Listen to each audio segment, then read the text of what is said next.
ang hinihingi nilang porsyento ay hindi bababa sa 10% at umaabot pa sa 25% na naging kondisyon upang hindi maipit ang implementasyon ng kontrata. Ito ay binibigay namin sa kanila ng cash. Ang bawat transaksyon ay may karampatang voucher at ledger na nagsasaad ng mga araw at kung kailan nila ito natanggap.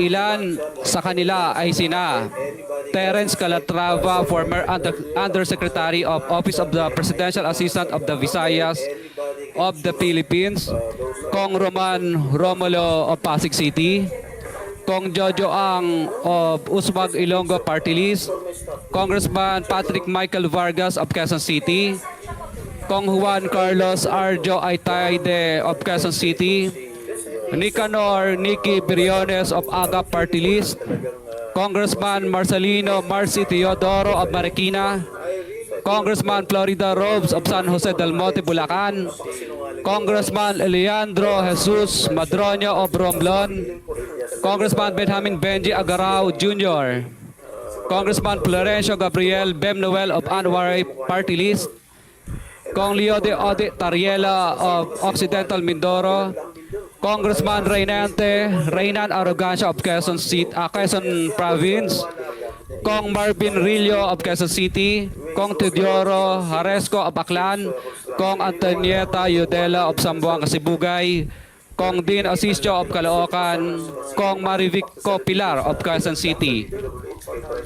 21. Mayroon ding mga kinatawa ng ilang politiko na nakikipagtakbo sa amin upang manghingi ng porsyento kapalit ng mga porsyento ng mga proyekto. Ang mga porsyentong ito ay 25% ay ipinipilit sa amin bilang karaniwang kalakaran na wala akong kakainang tanggihan. Ilan sa kanila ay sina Regional Director Eduardo Virgilio of DPW's Region 5, Director Ramon Ariola III of Unified Management UPMO, District Engineer Henry Alcantara, DPW's Bulacan First, Undersecretary Robert Bernardo, District Engineer Aristotle Ramos of DPW's Metro First, Pasig City, District Engineer Manny Bulusan of DPW's North Manila Deo, District Engineer Edgardo C. Pingol of DPW's Bulacan Subdeo, District Engineer Michael Rosaria of DPW's Quezon Second Deo. Karamihan sa mga kawani ng DPWs na nabanggit sa itaas ay paulit-ulit na binabanggit ang delivery ng pera ay para sa kaisaldi ko na dapat at least 25%. Si Kong Marvin Rillo naman ay ilang beses na binabanggit ang pangalan ni Speaker Martin Romualdez bilang kanyang malapit na kaibigan. 25. Sa tuwing umiinom kami sa Wine Story, sa BGC at sa Shangri-La Mall, sinasabi pa ni Kong Rillo na lahat ng kanyang request para sa pondo ay galing pa mismo sa unprogrammed funds at insertion na inaaprubahan ni Speaker. Ang tao ni Marvin Rillo na si Bogs Magalong ang pumupunta sa amin para kunin ang pera sa aming opisina o sa Wine Story. Si Kong Jojo Ang naman, lagi ring binabanggit sa lahat ng project sa kanya ay papondo ni Speaker at ni Saldico. Mataas ang hinihingi sa project, dagdag pa niya, hindi naman lahat ng pera ay para sa kanya, kundi para kay Speaker at kay Saldico. Sa lungsod ng Pasig naman, lumapit sa akin ang DPW's project engineer na si Angelita Garucha para kolektahin ang parte ni Kong Roman Romulo sa flood control projects noong 2022. 28, number 28. Pagdating ng 2025, si District Engineer Aristotle Ramos ang sumunod na nagpakilala na bagman ni Kong Roman Romulo kung saan 30% ang kanyang hiningi ay para kay Kong Roman Romulo. Sinabihan ko kay D.E. Ramos na masyado namang mataas, ngunit sinabi niya na walang magagawa dito dahil pondo ito galing sa unprogrammed funds at insertion galing sa taas.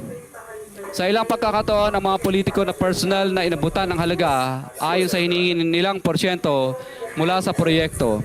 Ang pagbabayad na ito ay hindi naman kagustuhan kundi isang hakbang na ginawa namin dahil sa matinding panggigipit. Ilan sa kanila ay sina Kong Antonieta Yudela kasama ang kanyang asawa, Kong Marvin Rillo of Quezon City, Kong Nicky Briones of AGA Party List, Arturo N. Ataide, ama ni Kong Arjo Ataide, Kong Florencio Gabriel Bem Noel of Anwaray Party List, Kong Leandro Jesus Madroño of Romblon, Kong Benjamin Benji Agarao Jr. Bagamat naging matinding pagsubok ang kabawasan ng pondo na nakalaan sa proyekto, pilit at matapat naming sinusunod ang bawat espesifikasyon na nakasaad sa Program of Works na nakasaad sa proyekto ng DPWH. Nakakasiguro kami na nagawa namin ng maayos at matapat ang bahagi o phase ng proyekto na na-award sa amin. Sa katunayan, hindi kami mababayaran ng DPWH kung hindi ito dumaan at pumasa sa maraming material testing na naaayon sa design ng DPWH. Ina-assess at ini-inspect ng DPWH ang bawat proyekto base sa natapos na parte o accomplishment. Napilitan kami na i-absorb ang kabawasan na ito na nagdudulot ng maliit na kita o pagkalugi sa ilang projects. Para makabawi, dinadamihan na lang namin ang partisipasyon sa mga projects. Taliwas sa mga lumalabas na may mga impormasyon sa publiko, hindi kailanman kami gumawa ng ghost projects. At masugid kami nag-i-inspect sa lahat ng aming mga natapos na projects. Handa po kaming tumistigo ng walang pilit at kusang loob bilang state witness at sabihin ang lahat ng nangyayaring katiwalaan ng Kamara, DPWH at iba pang mga kawani ng gobyerno upang gawin ang tama. Kami ay lubos na humihingi ng tulong sa Senate Blue Ribbon Committee na pinamumunuan ng buting Chairman Senator Dante Marcoleta at kay President Bongbong Marcos para sa proteksyon at seguridad ng aming pamilya. Ang salaysay na ito ay kusang loob namin ginawa at walang sino mang pumilit na gawin ito. Sa katotohanan ng lahat ay nilagdaan namin ang salaysay na ito ng kusang loob at walang pumipilit. Sign, Pacifico of Vizcaya,